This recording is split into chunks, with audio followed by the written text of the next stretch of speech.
tugtugin ng gitara at ang kaaya-ayang lira. Hipa ninyo ang trumpeta sa ating pagkabagabag. Sa Diyos tayo'y tumawag, sa ating mga kaaway tayo ay Kanyang iniligtas. Purihin ang Panginoon, umawit ng kagalakan, at tugtugin ang gitara at ang kaaya-ayang lira. Hipa ninyo ang trumpeta. Simulan po natin ang pagdiriwang sa ngalan ng Ama at ng Anak at ng Espiritu Santo. Amen. Ang pagpapala ng ating Panginoong Jesucristo, ang pag-ibig ng Diyos Ama at ang pagkikipagkaisa ng Espiritu Santo naway sumainyong lahat. At sumaiyo rin. Mga kapatid, tayong lahat ay nagkakatipon bilang isang mag-anak ng Diyos sa pagdiriwang ng banal na Eukaristiya. At upang tayo po ay maging karapat-dapat gumanap sa banal na pagdiriwang na ito, alalahanin po natin ang ating mga pagkukulang at nagawang pagkakasala. At buong kababaang loob po tayong humiling ng awa at pagpapatawad mula sa Diyos.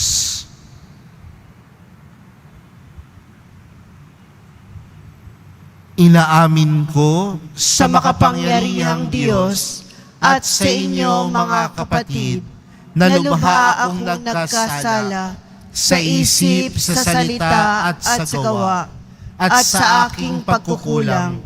Kaya isinasamo ko sa mahal na Birheng Maria, sa lahat ng mga anghel at mga banal, at sa inyo mga kapatid, na ako'y ipanalangin sa Panginoong ating Diyos.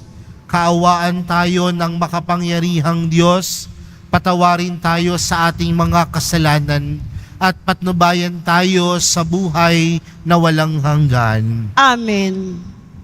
Panginoon, kaawaan mo kami. Panginoon, kaawaan mo kami. Kristo, kaawaan mo kami. Kristo, kaawaan mo kami. Panginoon, kaawaan mo kami. Panginoon, kaawaan mo kami.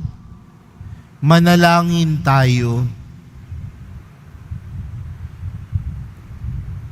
Ama naming makapangyarihan, pinagbigyan mong ikaw ay mapaglingkuran ni San Antonio Abad na sa disyerto namuhay. Pakundangan sa kanyang pagdalangin, ikaw naway lubusang mahalin sa pagtalikod sa pansariling kaluwagan namin. Sa pamagitan ni Jesucristo, kasama ng Espiritu Santo, magpa sa walang hanggan. Amen. Magsiupo muna ang lahat. Pagbasa mula sa unang aklat ni Samuel. Noong mga araw na iyon, pagdating kay Saul, sinabi ni David, "Di po tayo dapat masiraan ng loob dahil lang sa Filisteyong yon. Ako ang lalaban sa kanya." Sinabi ni Saul, "Hindi mo kaya ang Filisteyong iyon. May gatas ka pa sa labi, samantalang siya'y isang kilabot na mandirigma." Idinugtong pa ni David, "Ang Diyos na nagligtas sa akin sa kuko ng mga leon at ng mga oso, ay siya ring magliligtas sa akin sa Filisteyong iyon." Kaya't sinabi ni Saul, "Kung gayon, labanan mo siya at patnubayan ka nawa ng Panginoon." Pagkatapos, dinampot niya ang kanyang tungkod. Namulot siya ng 5 makikinis na bato sa sapa, Isinilid sa kanyang supot na pampastol at lumapad upang harapin si Goliath. Si Goliath naman ay lumakad ding papalapit kay David. Sa hulihan na tagadala ng kanyang mga sandata, nang makita niyang si David ay musmos, hinamak niya ito at pakutyang tinanong, "Anong akala mo? Aso ba ang lalabanan mo at tungkod lang ang dala mo?" At si David ay sinumpa ni Goliath sa ngalan ng kanyang Diyos. Sinabi pa niya, "Halika nga rito't nang maipakain kita sa mga ibon at mga hayop." Sumagot si David, "Ang dala mo'y tabak, sibat at balaraw. Ngunit lalabanan kita sa ngalan ng Panginoon, ang makapangyarihang Diyos ng Israel na iyong hinahamak. Ibibigay ka niya sa akin ngayon. Pupugutin ko ang ulo mo at ipakakain kita sa mga ibon at mga hayop, pati ang iyong mga kasamahan. Sa gayon, malalaman ng daigdig na ang Diyos ng Israel ay buhay. At makikita ng lahat na narito na makapagliligtas ang Panginoon kahit walang tabak at sibat. Siya'y makapangyarihan at ipalulupig niya kayo sa amin." Nagpatuloy ng paglapit si Goliath. Patakbo siyang sinalubong ni David habang dumudukot ng bato sa kanyang supot. Tinirador niya si Goliath at tinamaan ito sa noo. Bumaon ang bato at si Goliath ay padapang bumagsak. Natalo ni David si Goliath sa pamamagitan nga ng tirador. Napatay niya ito bagamat wala siyang tabak, at patakbong lumapit si David. Tumayo sa likod ni Goliath, binunot ang tabak nito at pinugutan ng ulo. Ang salita ng Diyos. Salamat sa Diyos. Ang poon ay papurihan, siya ang aking sanggalang. Ang poon ay papurihan, siya ang aking sanggalang. Purihin ang poon na aking sanggalang. Sa pakikibaka, ako ay sinanay. Inihanda ako upang makilaban. Ang poon ay papurihan, siya ang aking sanggalang. Matibay kong moog at tagapagligtas, at aking tahanang hindi matitinag. Tagapagligtas kong pinagtitiwalaan, nilulupig niya ang sakop kong bayan. Ang poon ay papurihan, siya ang aking sanggalang. O Diyos, may awitin akong bagong-bago.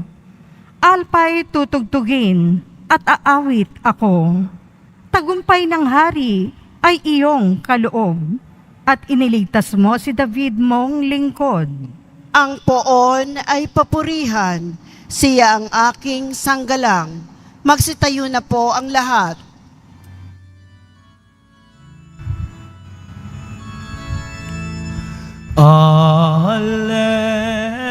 Alleluia, Alleluia, Alleluia, Alleluia.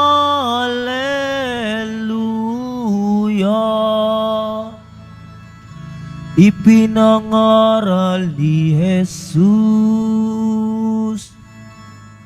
ang pag-ari ng Diyos, sakit ay kanyang ginamot.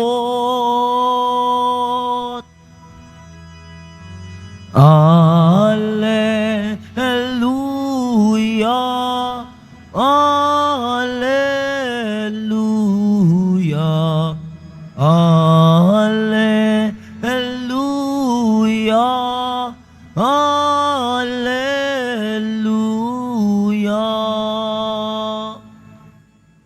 Sumainyo ang Panginoon. At sumaiyo rin. Ang mabuting balita ng Panginoon ayon kay San Marcos. Papuri sa iyo, Panginoon. Noong panahong iyon, muling pumasok si Jesus sa sinagoga at naratnan niya roon ng isang lalaking patay ang isang kamay. Kaya't binantayan si Jesus ng ilang taong naroon upang tingnan kung pagagalingin niya ang lalaking iyon sa araw ng pamamahinga, para may maiparatang sila sa kanya. Tinawag ni Jesus ang lalaking patay ang kamay. Halika rito sa unahan. Tinanong niya pagkatapos ang mga tao, alin ba ang ayon sa kautusan? Ang gumawa ng mabuti o gumawa ng masama sa araw ng pamamahinga? Magligtas ng buhay o pumatay? Ngunit hindi sila sumagot.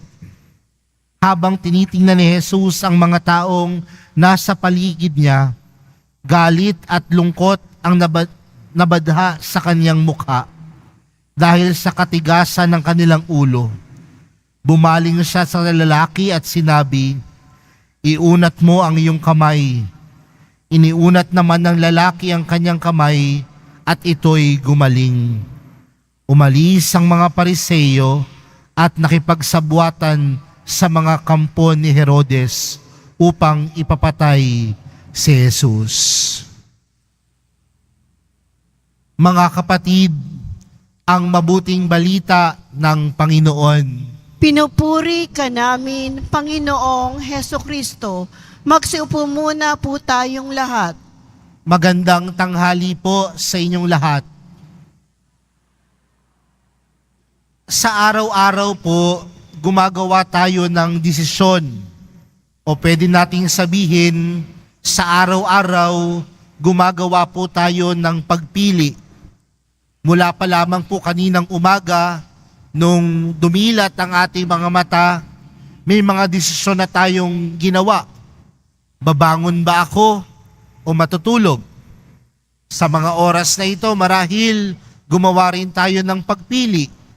Manananghalian ba ako o dadalaw ako sa misa sa loob ng Quiapo? Pupunta buwa pa ako sa palengke o pupunta ako sa loob ng simbahan upang manalangin sa Senyor? Gumagawa tayo ng pagpili, gumagawa tayo ng desisyon. Pero may mga pagkakataon, mga kapatid, na ang pagpili natin o yung mga ginagawa nating desisyon bumabase sa emosyon na meron tayo. Di ba minsan kapag galit ka, sa tingin mo lahat ng desisyon mo mabuti at tama. Sa tingin mo minsan kapag masaya ka, masaya din yung desisyon na iyong ginagawa. Pero mga kapatid, bakit yung sinisimulan sa ganitong pamamaraan ng ating pagninilay sa tanghaling ito? Dahil kung mapapansin po natin sa ating ebanghelyo, si Jesus ay gumawa din ng pagpili. At ano po yung pagpiling ginawa ni Jesus? Sa ating ebanghelyo, ito po ay araw ng pamamahinga. At para sa mga Hudyo, ang araw ng pamamahinga ay isang sagradong araw. Ibig sabihin, hindi ka dapat kumilos, hindi ka dapat maghanap buhay. Pero ang oras na ito sa ating ebanghelyo, merong isang lalaking patay ang kamay at lumalapit sa Panginoon at humihiling ng kagalingan sa Panginoon. At alam ni Jesus ang iniisip ng mga tao sa kanyang paligid. Dahil nga bawal kumilos sa araw ng pamamahinga, meron silang maibabatong pagkakasala ni Jesus. Pero napakaganda ho ng katanungan ng Panginoon. Ano ang sabi ng Panginoon? Alin ba ang ayon sa kautusan? Ang gumawa ng mabuti o gumawa ng masama sa araw ng pamamahinga? Magligtas ng buhay o pumatay? Sa madaling salita, mga kapatid, ang paggawa ng desisyon ay hindi nababase sa emosyon. Bagkus, ang paggawa ng desisyon nababase sa kung ano ang mabuti at tama. At paano po natin malalaman kung ano ang mabuti at tama? Kung ano sa tingin natin ang iniisip ng Diyos. Kung ano sa tingin natin ang kagustuhan ng Diyos. Mga kapatid, huwag natin basihin sa ating emosyon ang paggawa ng desisyon. Bagkus sa paggawa natin ng desisyon, piliin natin ang mabuti. Piliin natin ang tama. Kaya nga doon sa ating ebanghelyo, si Jesus, nakaramdam siya ng galit. Di ba? Sumama ang loob niya. Kasi alam niyang sinisilo siya ng mga Pariseyo sa kanyang paligid. Pero hindi nabase sa emosyon ni Jesus ang kanyang ginawang pagpapagaling. Bagkus, ang namutawi kay Jesus ay ang kabutihan at paggawa ng mabuti. Sa tingin ko mga kapatid, yan ho ang napakagandang pagpapaalala sa atin ng ating ebanghelyo para sa araw na ito. May mga pagkakataon sa buhay natin na ang desisyon natin, binabase natin sa emosyon. Kung masaya ka, ito ang desisyon mo. Kung malungkot ka, ito ang desisyon mo. Kapag galit ka, ito ang desisyon mo. Pero pinapaalala sa atin, sa pagpili at sa paggawa ng desisyon, isipin natin ang kagustuhan ng Diyos. At ang kagustuhan ng Diyos ay ang paggawa ng mabuti at tama. Kaya mga kapatid, araw-araw po tayong gumagawa ng pagpili. Araw-araw po tayong gumagawa ng desisyon. At kung tayo po ay sumusunod sa mahal na pong Jesus Nazareno, babasihin natin ang desisyon natin hindi sa ating emosyon, kundi babasihin po natin ang ating pagpili at desisyon sa kagustuhan ng Diyos. Dahil lahat ng kagustuhan ng Diyos, mabuti. Lahat ng kagustuhan ng mahal na pong Jesus Nazareno, nararapat at tama para sa atin. Kaya mga kapatid, sa pagpapatuloy po ng ating banal na misa para sa araw na ito, yan po yung hilingin nating grasya sa Diyos na sa paggawa natin, sa pagpili natin, sa paggawa ng desisyon araw-araw, ang mamutawi, hindi ang ating desisyon, kundi ang kagustuhan ng Diyos. Amen. Magsitayo na po ang lahat. Minamahal kong mga kapatid, pinalaya tayo ni Kristo sa mapanirang kapangyarihan ng kasamaan at kasalanan upang maging malaya tayong makibahagi sa pagpapahayag ng mabuting balita. Ang ating panalangin, Panginoon, dinggin mo kami. Panginoon, dinggin mo kami.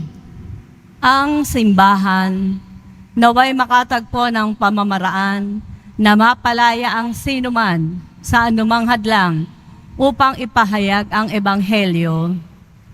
Manalangin tayo. Panginoon, dinggin mo kami. Sa nagugutom na daigdig, lalo na sa mga taong hindi makatarong ang pinagkakaita ng pagkain, damit at tahanan, naway pagkalooban sila ng Panginoon ng pag-asa. Manalangin tayo. Panginoon, dinggin mo kami. Ang lahat ng mga Kristiyano, naway hindi maging mga taong mapagkunwari na sumusunod sa batas, kundi maging mga taong may pusong gagawin ang mabuti Manalangin tayo. Panginoon, dinggin mo kami.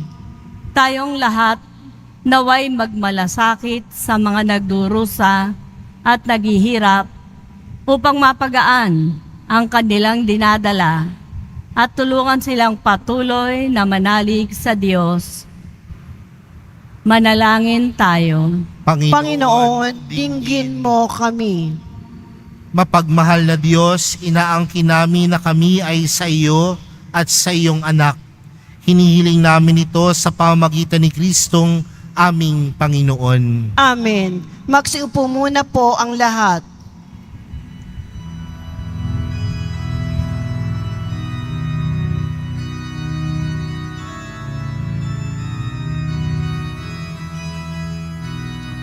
Ang himig mo, ang awit ko, lahat ng ito'y nagmula sa iyo.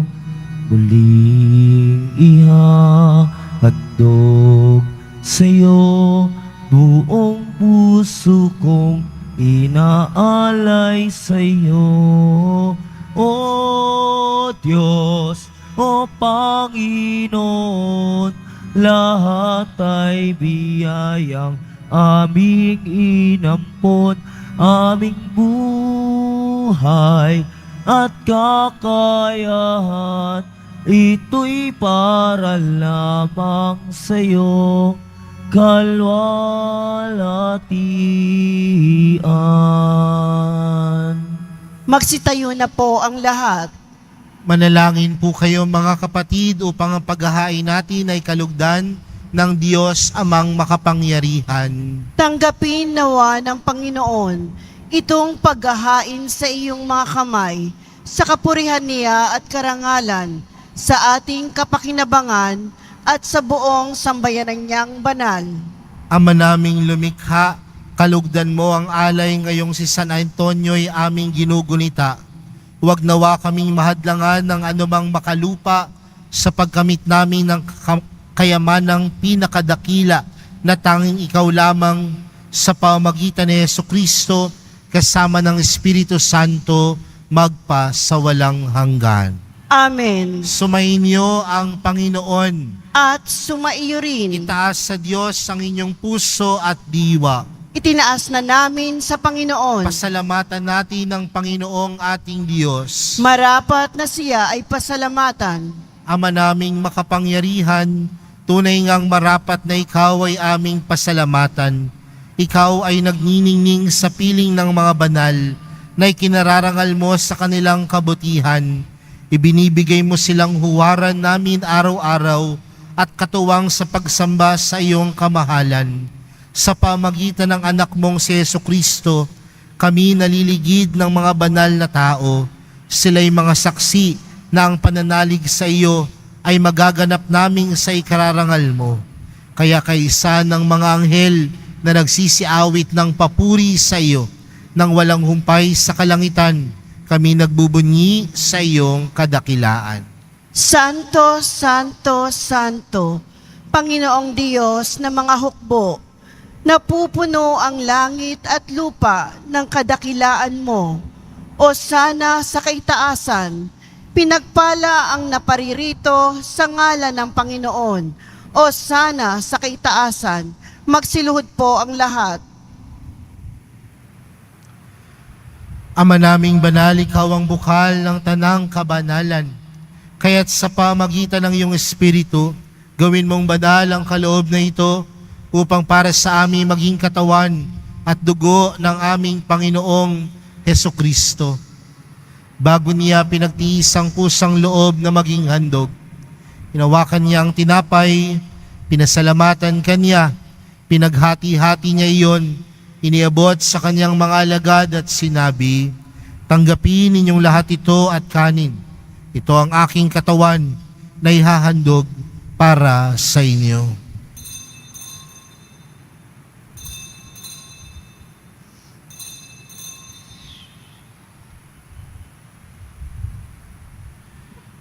Gayon din naman noong matapos ang hapunan, hinawakan niya ang kalis, muli kanyang pinasalamatan, Iniabot niya ang kalis sa kanyang mga alagad at sinabi, "Tanggapin ninyong lahat ito at inumin.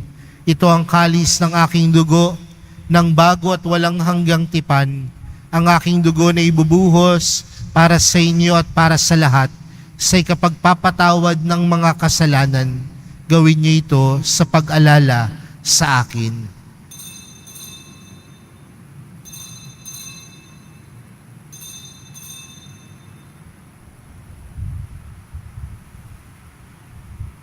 Magsitayo na po ang lahat. Ipagbunyi natin ang misteryo ng pananampalataya. Si Kristo'y namatay, si Kristo'y nabuhay, si Kristo'y babalik sa wakas ng panahon. Ama, ginagawa namin ngayon ang pag-alala sa pagkamatay at muling pagkabuhay ng iyong anak.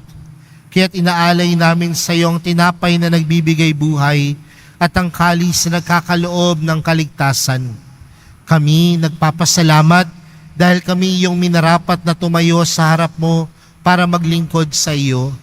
Isinasamo namin kaming magsasalo-salo sa katawan at dugo ni Kristo ay mabuklod sa pagkakaisa sa pamagitan ng Espiritu Santo. Ama, lingapin mo ang iyong simbahang laganap sa buong daigdig. Puspusin mo kami sa pag-ibig kay San Francisco na aming Papa at ni Jose na aming obispo at ng tanang kaparian. Alalahanin mo rin ang mga kapatid naming nahimlay nang may pag-asang sila'y muling mabubuhay. Gayon din ang lahat ng mga pumanaw. Kaawaan mo sila at patuloyin sa iyong kaliwanagan. Kaawaan mo at pagindapating kaming lahat na makasalo sa iyong buhay na walang wakas.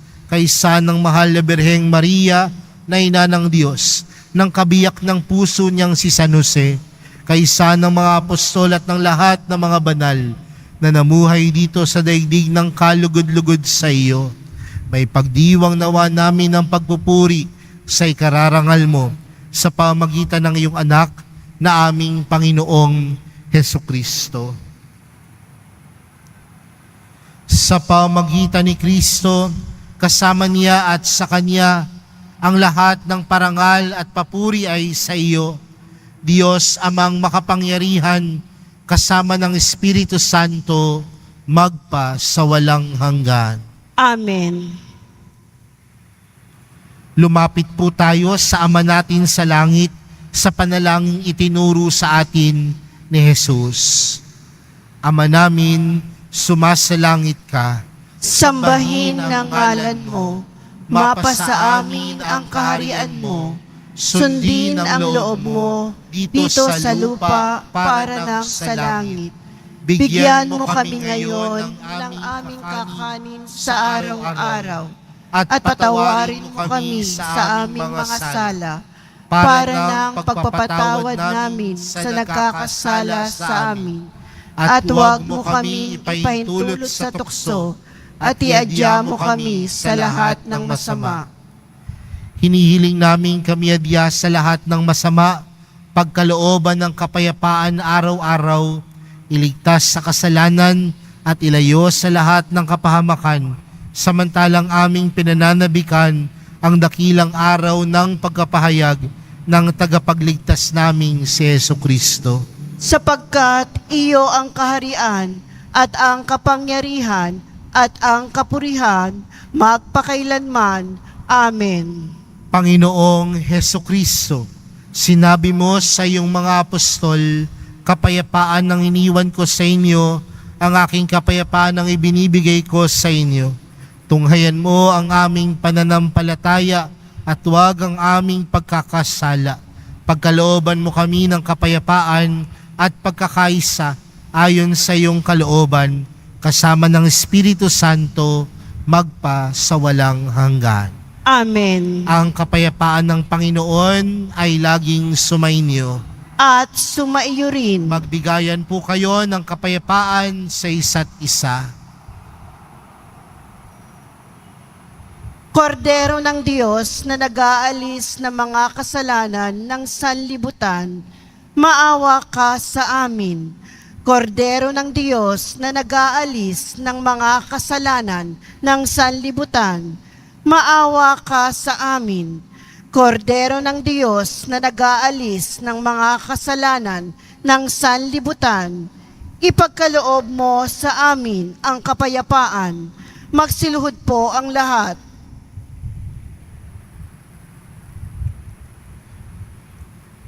Mga kapatid, narito si Jesus, ang kordero ng Diyos. Siyang nag-aalis ng kasalanan ng sanlibutan, mapalad ang mga inaaniyahan sa kanyang piging. Panginoon, hindi ako karapat-dapat na magpatuloy sa iyo, ngunit sa isang salita mo lamang ay gagaling na ako.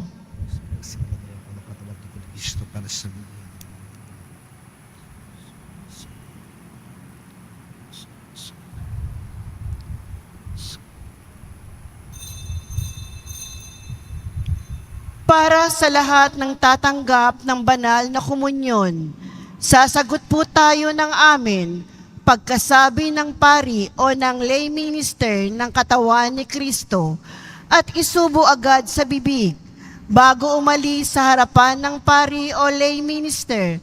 Sumunod po tayo. Maraming salamat po.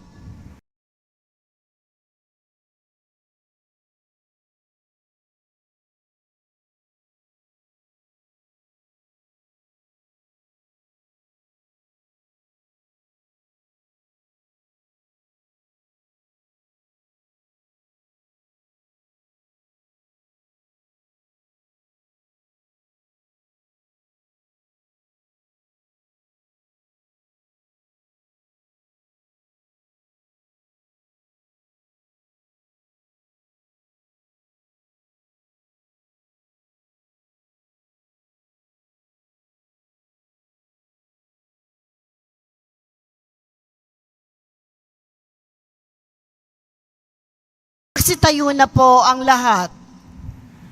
Manalangin tayo.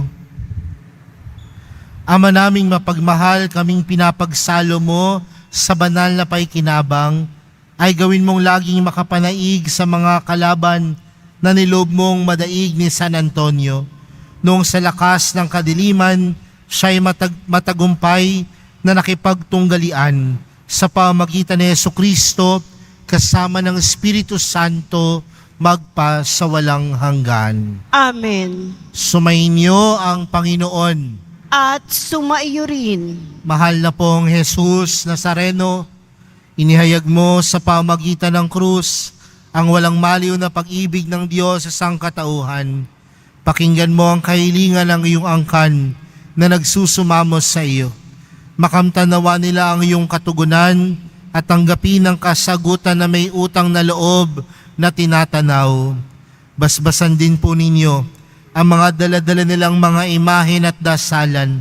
Sa pamagitan ng bendisyon na ito, naway maalala nila ang mga pangako nila noon sa binyag, na ikaw ang kanilang iibigin at paglilingkuran bilang Panginoon magpa sa walang hanggan. Amen. At pagpalain po kayong lahat ng makapangyarihang Diyos, Ama, Anak, at ng Espiritu Santo.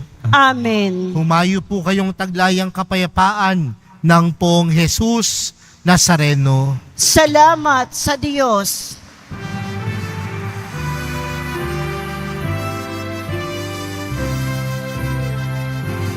Nuestro Padre Jesus Nazareno, sinasamba ka namin,